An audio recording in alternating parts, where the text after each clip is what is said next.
enough. Fair enough. All right, making picks for Team Anik today. MMA odds breakers Gabe Killian is with us on Twitter at Gabe Killian MMA, avid sports bettor, handicapper. What's up, sir? Thanks for the time today, man. Hey, how you guys doing? We're doing well, so let's get to these picks, man. We're going to start at the top of the main card. Heavyweight rematch, number 8, Mark Hunt, third-ranked Alistair Overeem. So the Reem, the Reem, slight favorite at minus 140. Comeback on Hunt at plus 120 or so. Gabe, we'll start with you, man. Which way you going here, Hunt or Overeem? Man, I think Hunt only has one way to win this fight. I think he can only win by knockout, whereas Overeem, I think he could win by knockout, submission, and decision. I think he has more routes to victory, so I'm going to go with Overeem. All right, Overeem for Gabe Killian. Ken Flo, interesting fight here, interesting betting line. Which way you going? I'm going to have to go with Overeem as well. He doesn't always fight the smartest fight, and that's what concerns me here against Mark Hunt, who is one of the most prolific knockout artists we've seen. But I will go with Overeem. I think his length, I think he's using his feet much better, much smarter now. I think that's going to frustrate Hunt. I think he's going to be able to keep Hunt on the outside, mix in some takedowns, and be able to get out the win. Overeem coming off that championship loss to Stipe Miocic, and you got to figure that Mark Hunt's going to be long on motivation after that whole Brock Lesnar escapade in July.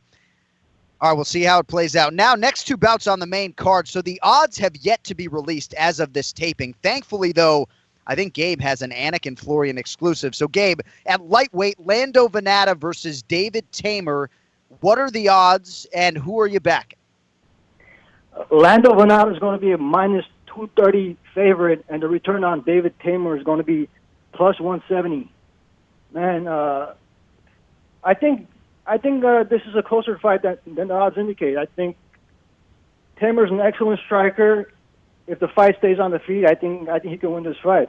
For the points, I'm going to have to go with David Tamer, unanimous decision. And, of course, Gabe Killian, as a returning guest and a recurring guest here on the Anik and Florian podcast, knows you're getting extra points for David Tamer. So are you saying, Gabe, that maybe you wouldn't rush to the window to play Tamer, but given our rules that you see value there? Yeah, I mean, if the odds were even, I probably wouldn't play it, but at underdog prices, I think he's a good bet. All right, I like it. Ken Flo, what do you think? David Tamer and Lando Venata. I like Tamer. I think he's a good fighter. I just don't think he's fought a lot of quality so far. He's still, 5-1, I believe. So I'm going to go with Venata. I think he's going to be the superior striker, the trickier striker. I also think he can wrestle pretty well as well. So I'm going to go with Venata, who had just a brilliant knockout in his last fight against McDessie. Such a calm fighter, the way he set that up. So we'll see. Lando Venata, David Tamer, also on the main card, Gabe. Feature bout here at middleweight. We talked to Rashad Evans earlier today. He said he was 191 pounds after training last night. So that has to be categorized as a good sign for Sugar Rashad. So here he faces Daniel Kelly. Rashad is favored, Gabe, but at what price and which way are you leaning? Rashad's going to be a minus 210 favorite, with the return on Dan Kelly being plus 160. Man, if this was like a few years ago, obviously it would be Rashad. Clearly, he'd probably be like minus 700 back then.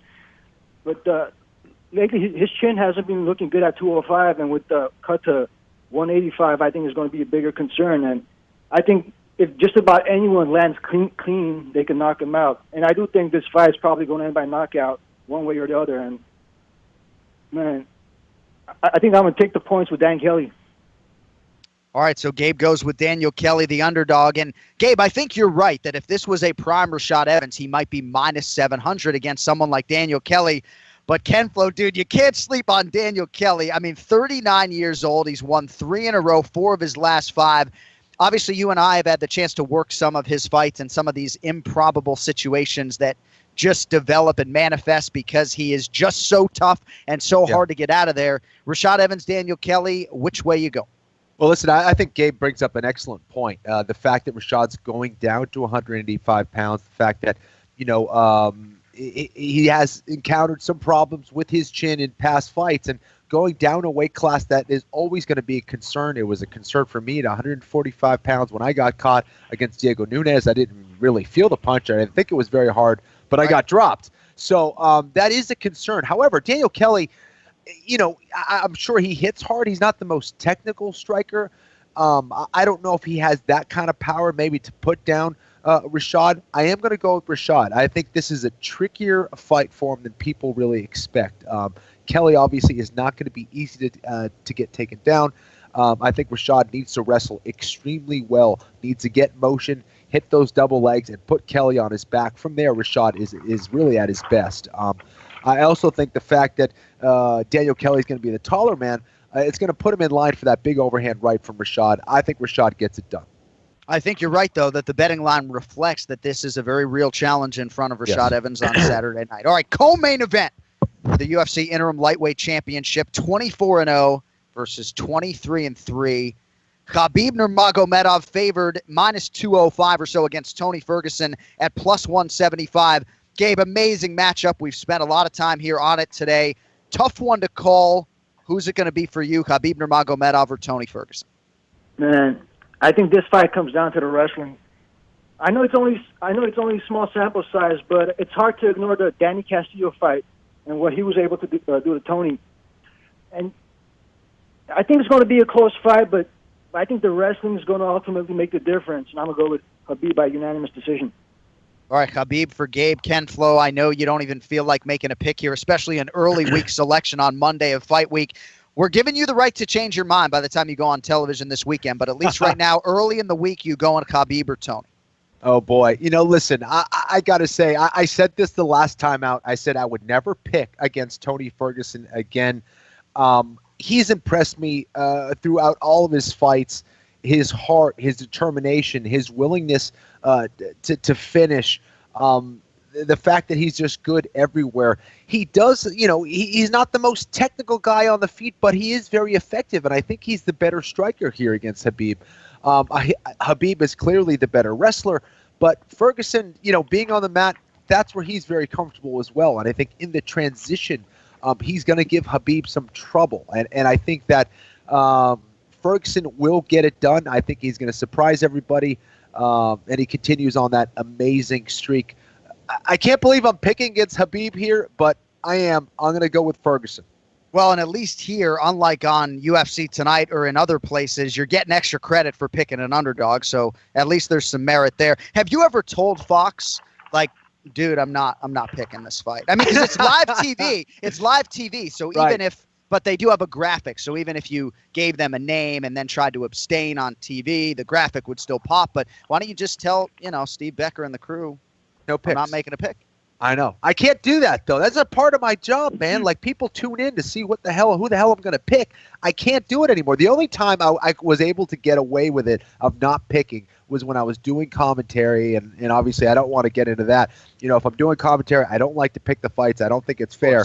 But yeah, I don't think they're going to let me do it, dude. And this is the toughest. This has always been the toughest part of my job, is picking against fighters. And as we know, fighters get very sensitive about this.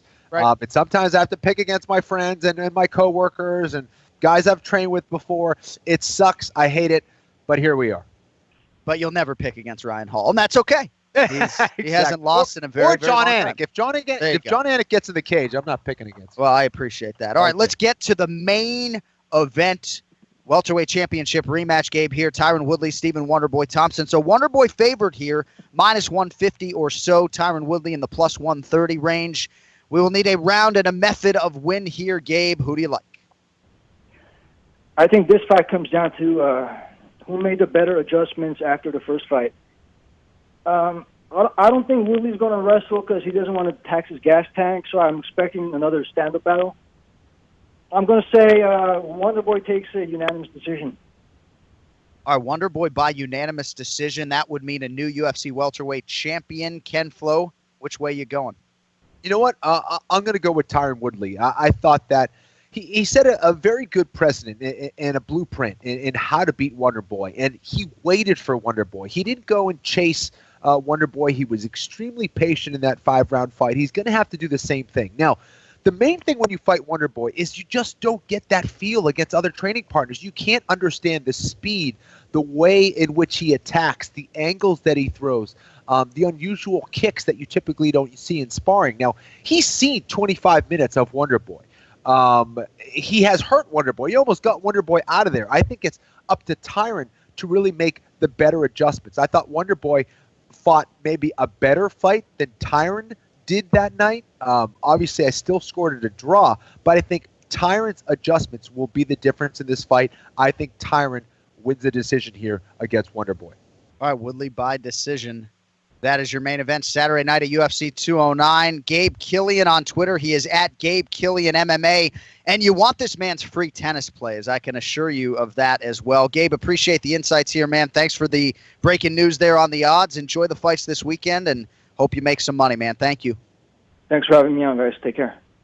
All right, that's the main event challenge. We'll see if Gabe can pull Team Anik back into this fucking thing. You know,